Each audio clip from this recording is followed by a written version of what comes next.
اور غازہ کی، وہ صورتحال واقعی بہت ہی گمبھیر ہے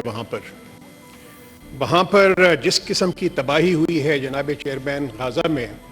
پچھلے 7 اکتوبر سے 1.5 ماہ سے، میں سمجھتا ہوں کہ اس کی مثال بالکل اس طریقے سے ہے جس طریقے سے 1948 میں ناکبہ کے وقت جس قسم کی صورتحال ڈیولپ ہوئی تھی۔ جناب چیئرمین، اس وقت صورتحال یہ ہے کہ تقریباً 15,000 سے زیادہ وہاں پہ شہادتیں ہو چکی ہیں، 40,000 کے قریب وہاں پر زخمی وہاں پر ہیں، اور تقریباً غزہ سارا کا سارا تباہ ہو چکا ہے وہاں پہ، بالکل وہاں کے تمام عمارتیں وہاں پہ تباہ ہو چکی ہوئی ہیں۔ ابھی ریسنٹلی ہماری اونروا کے ہیڈ سے بات چیت ہو رہی تھی تو انہوں نے بتایا کہ وہاں پر کوئی 37 کے قریب میڈیکل فیسلٹیز جو تھیں، جو کہ غریب لوگوں کے لیے، معصوم لوگوں کے لیے، زخمیوں کے لیے جو وہاں پر تیمارداری کے لیے قائم کی گئی تھی، وہ بھی تباہ ہو چکی ہوئی ہیں، اور بے شمار یونائٹڈ نیشنز کے جو ورکرز تھے جو ان ہاسپٹلز میں کام کر رہے تھے، وہ بھی اس میں ان کی بھی جانیں ضائع ہوئی ہیں۔ جناب والا، یہ والی جو صورتحال ہے، میں یہ سمجھتا ہوں کہ جس طرح سے انہوں نے فرمایا، یہ پاکستان نے کہ یہ اسرائیل کو وار کرائم کے جو ہے اس کا ذمہ وار ٹھہرا دینا چاہیے۔ یہ بھی بات ہم نے بارہا کی ہے۔ پاکستان ان چند ممالک میں سے ہے جنہوں نے یہ کہا ہے کہ یہ ایک جینوسائیڈ ہے جو کہ اسرائیل جس کا مرتکب ہو رہا ہے۔ تو جناب والا، سچویشن جو سی ہے وہ بہت ہی وہاں پر ایک بہت ہی، میں سمجھتا ہوں کہ اس پہ ساری دنیا کی توجہ ہونی چاہیے۔ ابھی ریسنٹلی ہماری ملاقات ہوئی فلسطین کے صدر محمود عباس صاحب سے ریاض میں، تو میں جس طریقے سے انہوں نے منظر کشی کی، میں سمجھتا ہوں کہ اس کے بعد آدمی کافی دن تک وہ سو بھی نہیں سکتا۔ محمود عباس صاحب نے فرمایا کہ خاندانوں کے خاندان اس جنگ میں شہید ہو چکے ہیں، لاکھوں کی تعداد میں، ہزاروں کی تعداد میں بچے وہ یتیم ہو چکے ہیں، ان کی مائیں ہیں، نہ باپ ہیں ان کو لک آفٹر کرنے کے لیے، نہ ہی ان کی سرپرستی کے لیے ان کے کوئی رشتہ دار باقی بچے ہیں۔ تو اس قسم کی وہاں پہ جو صورتحال وہاں پہ جو ہو رہی ہے، لیکن اس کے ساتھ جناب چیئرمین میں یہ کہوں گا کہ یہ کچھ حقائق بھی ہیں۔ مثلاً اس وقت تک یہ ایک معاہدے کی جس کی بات کی سینیٹر مشتاق صاحب نے، اس کے تحت کوئی تقریباً 50 اسرائیلی جو پریزنرز ہیں ان کو حماس ان کو رہا کرے گا، اور اسرائیل 150 کے قریب وہ فلسطینیوں کو رہا کرے گا۔ اور اس وقت جو ٹوٹل قیدیوں کی تعداد ہے فلسطین اس کے حماس کے پاس، وہ تقریباً 250 ان کے اسرائیل کے قیدی ان کے پاس ہیں، اور 7,200 قیدی فلسطینیوں کے وہ اسرائیل کے پاس ہیں۔ اب سوال یہ پیدا ہوتا ہے کہ اس صورتحال کے بعد، اس تباہی کے بعد، اتنی شہادتوں کے بعد مشرق وسطیٰ کی صورتحال کیا ہوگی؟ تو میں یہ سمجھتا ہوں کہ جناب چیئرمین، جس قسم کی مشرق وسطیٰ میں OIC نے اور باقی ممالک نے، جتنے بھی اسلامک ممالک ہیں بشمول پاکستان کے، انہوں نے جس قسم کا پریشر اسرائیل کے اوپر ڈالا ہے، جس قسم کا پریشر انہوں نے انٹرنیشنل کمیونٹی کے اوپر ڈالا ہے، میں سمجھتا ہوں کہ اس کا ضرور کوئی نہ کوئی ایک خاطر خواہ اس کا جو سا ایک ریئیکشن بھی ڈیولپ ہوا ہے۔ اور یہ جو سی ہے قطر نے جو سی کی ہے، جو اپنی ایک رول پلے کیا ہے، ایک امپورٹنٹ رول پلے کیا ہے، یہ بھی ایک OIC کا ایک مینڈیٹڈ رول تھا جناب والا، جس کے تحت انہوں نے ایک کوشش کی ہے کہ کسی طریقے سے جنگ بندی ہو اور اس مسئلے کا کوئی ایک پرماننٹ حل بھی جو سا ہے وہ تلاش کیا جائے۔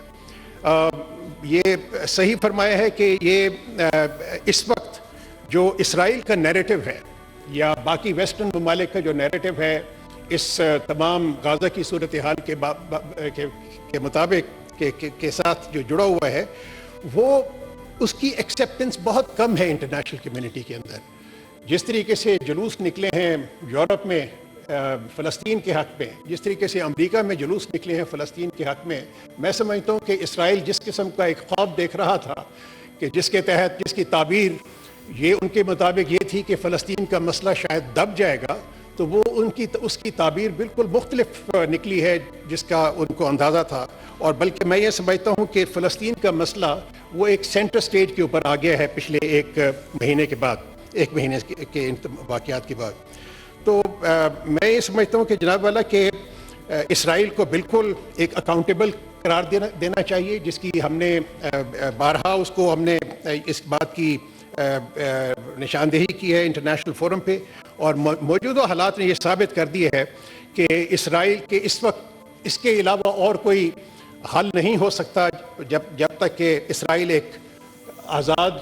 ریاست کے طور پہ وہ ایمرج نہ کر جائے. جناب والا، میں ایک سینیٹر صاحب نے کچھ جو کی مجھے ان کی بہت احترام ہے، لیکن جہاں تک ایکٹیو ڈپلومیسی کا تعلق ہے تو پاکستان ان چند ممالک میں شامل ہوتا ہے جنہوں نے بہت ہی ایکٹیو رول پلے کیا فلسطین کے لیے پچھلے کئی برس سے، بلکہ خاص طور پہ پچھلے 1.5 ماہ سے. اور اس کی مثال یہ ہے کہ OIC کا ایکسٹرا آرڈنری جو سیشن ہوا تھا پچھلے ماہ فورن منسٹرز کا، اس کو پاکستان نے اور سعودی عربیہ نے کو اسپانسر کیا تھا، اور ہماری ہی کوششوں کی وجہ سے وہ ایک ایکسٹرا آرڈنری سیشن وہ وہاں پہ اس کا انعقاد ہوا جدہ کے اندر. اسی طریقے سے OIC کا جو سمٹ تھی اس کے اندر بھی پاکستان نے بہت ہی ایکٹیو رول پلے کیا، بلکہ پاکستان کا شمار ان 8 فورن منسٹرز میں تھا جنہوں نے ایک کنسنسس ڈاکیومنٹ وہاں پر پروڈیوس کیا. اور جہاں تک انٹرنیشنل لیول کی بات ہے جناب اعلیٰ، تو وہ یونائٹڈ نیشنز میں جو قرارداد، جو اردن کی قرارداد جو کہ بہت ہی اکثریت سے منظور ہوئی، اس کو منظور کروانے کے لیے بھی ہمارا پاکستان کا جو رول تھا اس کی ایکنالجمنٹ تمام دنیا نے کی. بلکہ مجھے کوئی تقریباً اور نہیں تو 10-15 فورن منسٹرز کے ٹیلی فون آئے جس میں انہوں نے پاکستان کے اس رول کی جو ہم نے یونائٹڈ نیشنز میں پلے کیا ایک کنسنسس ڈیولپ کرنے کے لیے اس قرارداد کے حق میں، اس کی انہوں نے بہت ہی تعریف کی. دوسرا جناب والا، یہ سینیٹر صاحب نے فرمایا کہ ہمیں جو زخمیوں کی وہ ان کو ایئر لفٹ کرنے کی ضرورت ہے. تو اس کے سلسلے میں اس عوام کو انفارم کرنا چاہتا تھا کہ وہ آلریڈی ہم تمام جو وہاں پہ ممالک ہیں، جارڈن اور ایجپٹ، ان کے ساتھ ہمارے رابطے ہیں. اسی سلسلے میں ہم نے ان کو آفر کیا ہے کہ Pakistan will be happy to treat these injured Palestinians in Pakistan، اور اس کے لیے ہم ایئر لفٹ بھی کرنا چاہتے ہیں. لیکن اس کے لیے جناب والا جو مشکلات ہیں جن کو ہم کوشش کر رہے ہیں کہ وہ جلد از جلد دور ہو، اور اس سلسلے میں ہم ان تمام ممالک کے ساتھ بھی